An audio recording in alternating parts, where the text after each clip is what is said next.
Oh, yo, what is up, my McLarius Cam Max 238? And today we're here with a reaction of evolution of Pac-Man.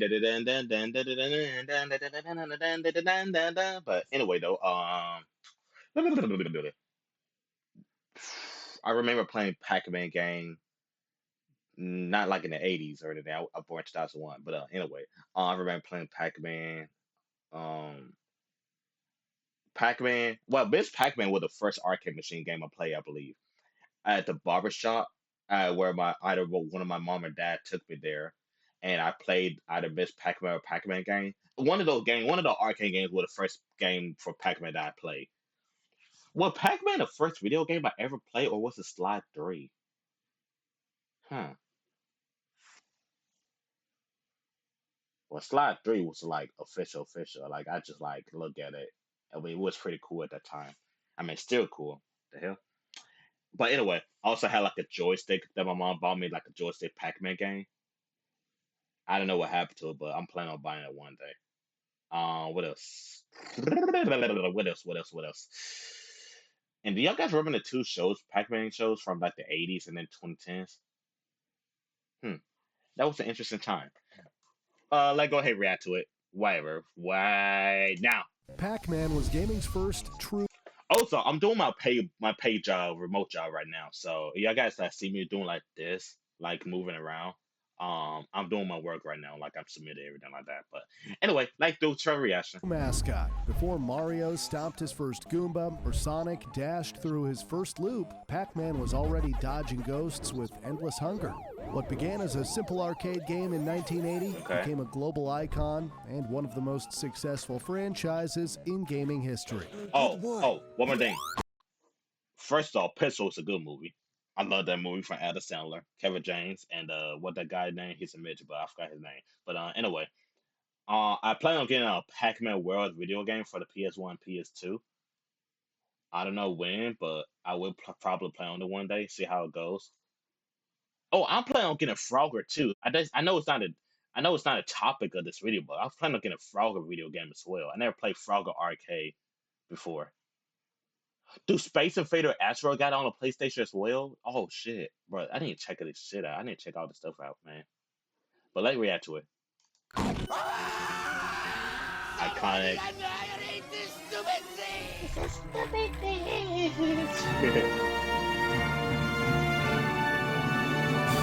This is the evolution of Pac-Man.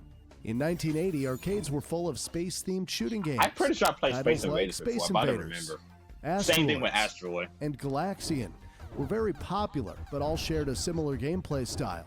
Pac-Man was created to stand out. Its 24-year-old designer, Toru Iwatani, Oh, wow, wanted a game that 24. was colorful, Hey, that's my non-violent, age. and welcoming to everyone, especially women. As he put it, when you think about things women like, you think about fashion or fortune telling. You know, my dream job is to create video games, and I feel I'm gonna try to create video games, see how it goes.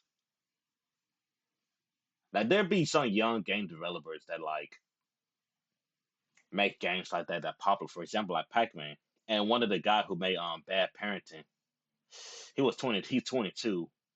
I think he's still 22. I don't know. Until I found out that that guy is a PDF. He is a pedophile, a predator, and yeah, what a weirdo he was. Like, damn, he was getting popular with the game. Now he's a pedophile, freaking weirdo. I saw Jacksepticeye post that YouTube as well. Like, oh, I might watch it, and then he deleted it, and he just found out about the developer is a pedophile. He just deleted. Shout out to Jack, man. I mean, like, he don't know me, but hey, man, shout out to Jacksepticeye. Him and Markiplier helped me out with doing, not help me out. They inspired me to do YouTube. And Corey Kenshin. And I'm Dante. Dante was streaming. I started noticing him for like streaming, and he did YouTube before that. But streaming is from Dante. But YouTube is Corey Kenshin, Jacksepticeye, and Markiplier. And Markiplier was the first YouTube gamer I'll ever watch. All right, enough of me yapping. Or food, Give or me more dating boyfriends. So I decided to theme the game around eating. Whether you agree with him or not, the concept made for a great game. Part of Yeah, Toru's inspiration came while eating a slice of pizza. The missing slice left a shape that looked like it was ready to eat. As for the that's character's crazy. name, the original name, Pac-Man, is a play Pokemon. on the Japanese phrase Paku Paku Tabaru, meaning Mm. to chomp or to gobble up. Gobble For the gobble. design, Toru looked at Japanese symbols I called should know. Sorry. kanji. One kanji, kuchi, means mouth. Another kanji, tabaru, means to eat. Both look like a face with an open mouth, which helped inspire Pac-Man's round shape. Once the character was ready, Toru focused on the game itself. He wanted something easy to learn, built around eating, What's that? but eating alone would get Hold boring, up. so the game needed Let me enemies pause it. and a way to score Someone points. asked that in record. Did he act? Was that actually him in the pistol move? Was that actually him? I'm pretty sure it was. I'm pretty sure it was. But if you, I don't know. I just been yap. I just yapping right now. I really don't know what to say. He chose ghosts as enemies.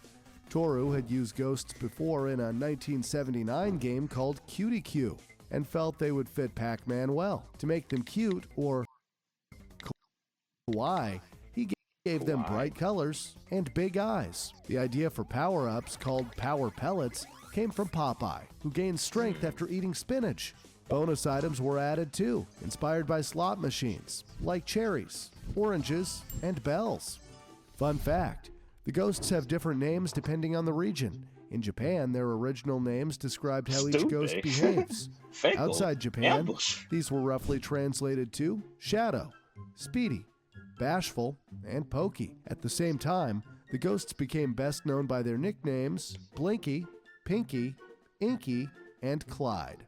After 1 year and 5 months of development, Pac-Man was ready to launch in Tokyo on May 22, 1980. Back then, it had a different name, Puck-Man. It saw moderate success at first, but once it was shown to American investors, everything changed. What started as a small arcade game was about to become a Sorry about that, y'all. I worldwide just realized phenomenon. that too. Namco America asked for a name change, worried vandals would turn the P in Puck-Man into an F. The head of Namco agreed and renamed it Pac-Man, closer to the original title, Pac-Man. Distribution rights were first offered to Atari, but they refused, a decision that would later be seen as a huge mistake. Midway Manufacturing stepped in instead. Pac-Man reached American arcades in October 1980.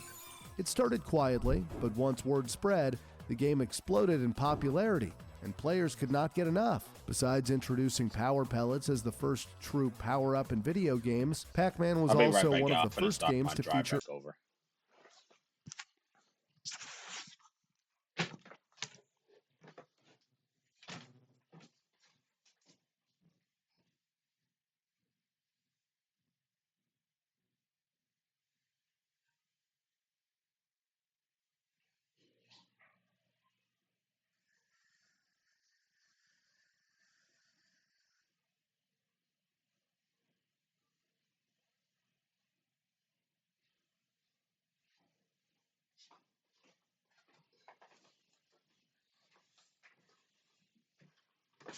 Oh, all right.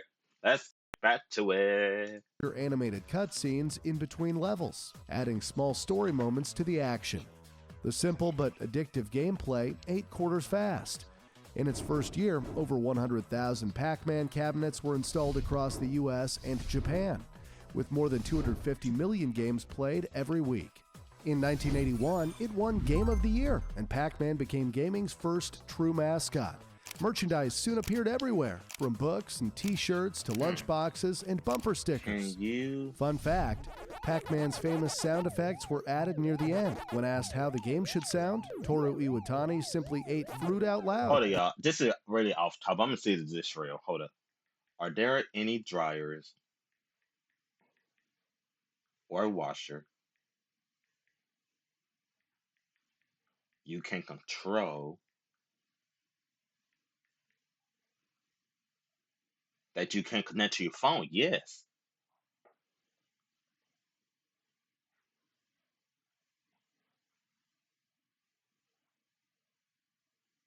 Oh wait, hey, right. That's actually pretty cool. Wait, how much that cost? How much this cost?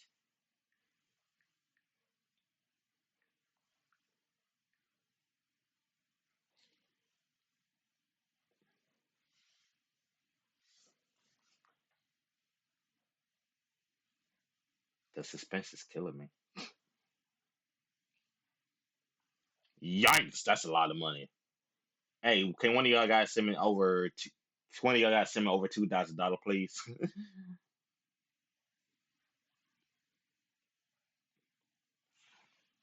That's crazy. I did not. I just realized that like, do dryers? It's like we're in 2026. This is a modern technology. Do they have like freaking um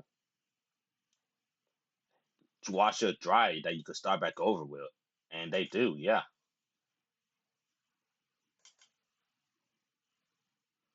Oh yeah, let's start back over. Oh, not start back over, but let's get back to it. making strange chewing noises. Realizing they had missed out, Atari rushed to bring Pac-Man to the Atari 2600. It sold over 8 million copies and was a huge commercial success. That's good. But the port was widely criticized and is often called one of the worst arcade-to-home conversions ever. Strange choices like flickering ghosts made it feel far from the arcade original. It even fueled the 1983 video game crash because it was so bad. Oh wow. Later releases on the Atari 5200 and many other systems finally brought a better Pac-Man experience into living rooms around the world. Yes, Miss Pac-Man, the nostalgia. 1982 was a wild year for Pac-Man. Miss Pac-Man was released as a sequel. Initially, it was titled Crazy Otto, but after showing the project to Midway and Namco, who were already looking for a sequel, it was approved and renamed Miss Pac-Man. She was introduced as Pac-Man's wife. The reason she was not called Mrs. Pac-Man was simple. Miss was easier to say. The gameplay stayed close to the original, but added more variety. There were new maze colors, extra warp tunnels, new animations, and small changes like fresh sound effects and music. Many players felt Miss Pac-Man was even better than the original. The Atari 2600 version proved it by winning Video Game of the Year in 1983. Fun fact, in Miss Pac-Man, the orange ghost was renamed from Clyde to Sue. In later games, her color was changed to purple, so the two would not be confused. Mr. and Mrs. Pac-Man were brought together again in pinball form when Bally Midway released a machine with the same name. It played like a normal pinball game, but at the center was a Pac-Maze. The goal was to fill a 5x5 grid while avoiding the ghost. Also in 1982, Super Pac-Man was released as Namco's powered-up twist on the original. Instead of pellets, players moved through maze-like rooms filled with different food items. Keys unlocked doors to new sections of the maze, and eating power pellets turned Pac-Man into Super Pac-Man, making him briefly invincible and able to pass through doors without unlocking them. The game added more strategy, with a focus on speed, timing, and route planning, making it a fast and energetic evolution of the original gameplay. Iwatani was not a fan of how large Pac-Man became in his super form, but the game still performed well in arcades and became the top-earning arcade game of May 1983. Console versions were released in Japan, and years later, Pac-Man also appeared on the Game Boy Color. Oh, shit. And finally, in 1982, Baby Pac-Man was launched. In mixed maze gameplay with pinball, players began by eating dots in a maze, but entering one of two chutes paused the maze and switched play to a real pinball table below the screen. When the ball was lost, the maze continued. Around 7,000 Baby Pac-Man machines were produced. Pac-Man Plus, released in 1983, added unpredictable twists meant to challenge skilled players. Power pellets could make ghosts invisible, change their colors, or shorten the time they could be eaten. Drinking a can of Coca-Cola could even turn Pac-Man invisible, which helped avoid ghosts, but also made it harder to see yourself. The game was part of Midway's attempt to extend Pac-Man's success without Namco's direct involvement. This later caused problems between the two companies. In the end, the risks did not pay off. Pac-Man Plus failed to catch on and was remembered more as an odd experiment than a true successor to the original. That same year, Pac-Man gained a new partner named Miru. Instead of eating pellets, Pac-Man flipped cards around the maze to unlock fruit and power-ups. Miru then moved around collecting those items to earn points. But Miru was not always helpful. If Miru reached the ghost pen before Pac-Man, the points were lost, making Miru more annoying than useful at times. Pac-Man could also pick up special items that let him stun ghosts with fire, ice, or sound, replacing the classic power pellets. Pac-and-Pal was released only in Japan and saw limited arcade release, leading to its low sales and making it one of the rarer Pac-Man games. Professor Pac-Man is the moment when Professor experimental spin-offs went a bit too far from the maze. It was a quiz game instead of an action game, with timed visual questions like matching images or spotting differences. It failed miserably with only about 400 cabinets made. Nobody want to play Junior no damn Pac-Man debuted in professional 1983. Professor It stayed Pac-Man. close to the original, but the maze scrolled horizontally, and the usual warp tunnels were removed. Fun fact, in its first year, Pac-Man ate up $1 billion in quarters. Just 1 year later, in 1982, it swallowed $6 billion. That is That's more than people $1.5 billion spent in Las right Vegas there. casinos and U.S. movie theaters combined that year. Pac-Land marked a huge change for Pac-Man. The mazes were gone, replaced by a side-scrolling platform game. Pac-Man now ran and jumped through towns, deserts, and forests, while guiding a lost fairy home. He even had arms and legs, inspired by the Hanna-Barbera cartoon series. Pac-Land ranked among the top 5 highest-grossing arcade games in 1985 and was a commercial success when later ported to home consoles like the Famicom and Atari Lynx. Fun fact, even though the gameplay of Pac-Land was simple, it played an important role by influencing later side-scrollers like Alex Kidd, Wonder Boy, and even Super Mario Bros.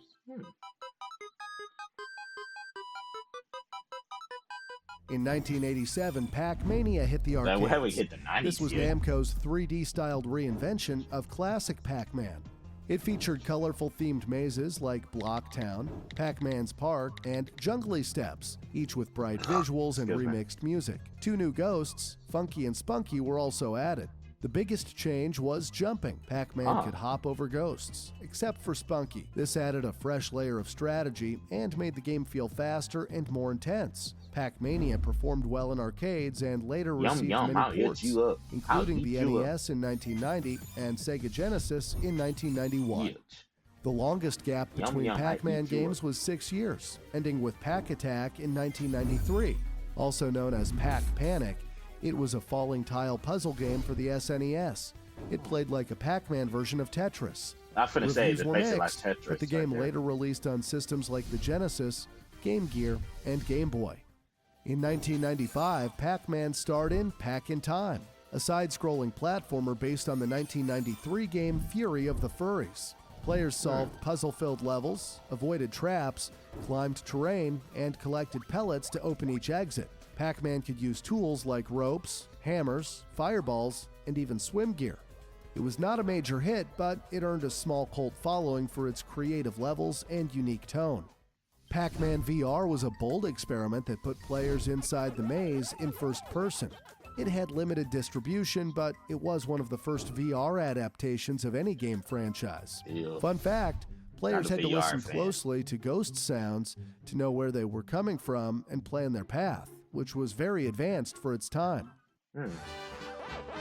Yeah, now we're on a console. Released in 1999, PlayStation. Pac-Man World brought Pac-Man into full 3D on the PlayStation and marked his return as a major mascot after years of experiments. With his family kidnapped by ghosts, Pac-Man traveled through themed worlds like pirate coves, factories, ruins, and space bases to save them. The game mixed classic platforming with Pac-Man elements such as pellet trails, power pellets, and maze-style bonus stages. It became one of Pac-Man's most successful 3D games and led to 2 sequels. Released in 2002, Pac-Man World 2 became a fan favorite and introduced Spooky, one of the series' most well-known villains. The game stood out for its underwater stages and sliding sections, which added variety but were seen by some as too hard for a Pac-Man game. It was released on PlayStation 2, GameCube, Xbox, and PC, and sold well, with over 1 million copies on PS2 alone. That's nice. In 2002, Pac-Man got his own party game, inspired by Mario Party. Pac-Man Fever focused on multiplayer minigames and was released on PlayStation 2 and GameCube. The game featured 6 playable characters, including Pac-Man, Miss Pac-Man, and guests from other Namco series like Tekken, Soul Calibur, and Ridge Racer. Its title referenced the 1981 hit song Pac-Man Fever. Despite the idea, the game fell flat with a terrible score of 47. Damn. In 2006, Pac-Man joined the kart racing trend with Pac-Man World Rally. The game featured races against classic Namco characters like Figar, Mappy, Dr. Driller, Pac-Man's family, and the famous Ghosts. Players could race in a solo Grand Prix or multiplayer on PS2 and PC. The game lacked polish compared to other kart racers and earned a low score of 57. In 2021, Screen Rant even listed it among the worst racing games of all time. Fun fact: while Mario may dominate party and racing games, Pac-Man holds a Guinness World Record as the most recognizable video game character. In a 2008 poll, 94% of Americans recognized him. In 2007, Toru Iwatani returned to co-design Pac-Man Championship Edition for the Xbox 360. It was a love letter to the arcade era, bringing classic Pac-Man back in a fresh, modern way. The game kept the core maze gameplay but added time-based scoring, changing mazes, and faster, updated visuals. It was praised by critics, earning a score of 83, and was later released on iOS, Android, and the PSP. In 2010, Pac-Man Championship Edition DX expanded on the original and was also released on PlayStation 3. It added new ideas like sleeping ghosts and slow-motion dodges. DX became the highest-rated Pac-Man game ever, earning an impressive 93 on Metacritic. Fun fact: that same year, Google celebrated Pac-Man's 30th anniversary with a playable doodle. I remember this. It was played by over 1 billion people, meaning nearly 15% of the world tried Pac-Man in their browser. Before Fortnite and PUBG made Battle Royale popular, Pac-Man already did it. In 2011, Namco Bandai released Pac-Man Battle Royale for Pac-Man's 30th birthday. Instead of large-scale battles, it supported up to 4 players in the same maze, each controlling a different colored Pac-Man. Power pellets did not just let you eat ghosts, but other players too, turning the classic maze into a fast, chaotic fight. The game launched in arcades and later reached home consoles through Pac-Man collections. Oh, shit. In 2013, Pac-Man returned for a younger audience with Pac-Man and the Ghostly Adventures. Based on that's the show right there I'm talking about. The game mixed classic Pac-Man with platforming, simple combat moves, and even some vehicle sections. It looked colorful and stayed true to the show, but the gameplay felt repetitive and too easy. The sequel scored slightly better, but it was still not impressive. Pac-Man also appeared in the 2015 movie Pixels, this time as a giant world-ending enemy. The movie was poorly received, scoring 5.6 on IMDb and just 18% on Rotten Tomatoes. Damn it. Pac-Man Museum collected classic and modern Pac-Man games into one package for PC and consoles. It featured fan favorites like the original Pac-Man, Pac-Land, Pac-Mania, and Championship Edition. Reception was mixed. Players enjoyed the nostalgia, but critics felt it lacked extra features, giving it a score of 64. Pac-Man 256 was an endless arcade game inspired by the famous level 256 glitch from the original Pac-Man. The maze slowly scrolled upward, as if the glitch itself were chasing you, creating constant pressure. Toru Iwatani said he found it quite intense without much space to take breathers. It was well received, scoring 79 on consoles. Fun fact: in 1999, Billy Mitchell claimed to be the first person to achieve a perfect score of 3,333,360 on the original Pac-Man. This required eating every dot, power pill, ghost, and bonus on every level without losing a single life. He was later accused of cheating, but the same score was achieved by David Race in 2013. In 2021, Pac-Man jumped into the Battle Royale trend with Pac-Man 99, a chaotic multiplayer game exclusive to Nintendo Switch Online. It dropped 99 players into connected mazes, all playing at the same time. The result was fast, tense, and surprisingly addictive, turning classic Pac-Man into a fun battle royale twist. Despite a decent score of 76, the game was shut down in October 2023. Dang. I wonder if there's still a Pac-Man mobile out there. Released in 2022 on PS4, Xbox One, Nintendo Switch, and PC, Pac-Man Museum Plus celebrated over 40 years of Pac-Man. It includes 14 classic and modern games, from the original Pac-Man to Championship Edition and Pac-Man 256. Players explore a customizable virtual arcade, unlock items through missions, and compete on online leaderboards. Despite being praised for its quality, reviews were mixed. Fun fact: Pac-Man is one of the highest-grossing media franchises ever. The games alone have made over $15 billion. Released in 2022, Pac-Man World Repack Oh is a yeah, I full heard about this remake of the game. 1999 PlayStation game Pac-Man World, rebuilt for modern consoles and PC. It added HD visuals, smoother controls, and a better camera, while keeping the 3D platforming and maze-style stages. Some levels, bosses, and abilities were changed or added. At launch, the original staff credits were missing, which upset fans and the original designer Scott Rogers. The later update restored the credits, and paid DLC added a jukebox so players could listen to the game's music. That's Pac-Man nice. World 2 Repack followed in A game? 2025, rebuilding its larger worlds with a stronger focus on combat platforming while changing some stages, bosses, and abilities. Fan favorite mechanics like the butt bounce and rev roll were preserved, while new moves like the flip kick, flutter jump, and pack dot throw were carried over from the previous Repack game. Overall, both Repack remakes were received well, blending nostalgia with fresh gameplay for a new audience. 45 years after his debut, Pac-Man showed a darker side in 2025 with Shadow Labyrinth, released on PS5, Xbox Series X and S, Nintendo Switch, and PC. The game reimagines the franchise as a 2D action platformer. It follows a swordsman alongside a familiar yellow orb named Puck. Some praised its bold sci-fi direction, while others felt it strayed too far from Pac-Man's arcade roots. So far, reviews have been mixed, with a score of 68. Pac-Man's evolution is just one story. Every week, we create new evolutions about games, He do, they do. consoles, I mean, and he more. do.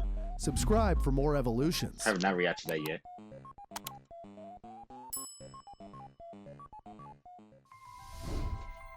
All right, that was the evolution of Pac-Man. Yeah, I like Pac-Man. It's one of the greatest games of all time of the world, to be honest. Same with Mario and does Sonic count? I guess Sonic count and GTA as well, but in Minecraft. But anyway, if you guys like this video right here, give this video a thumbs up and subscribe and check out my other videos on my channel or my future video channels. And I'll see you guys in the next one. Peace out, McLarius.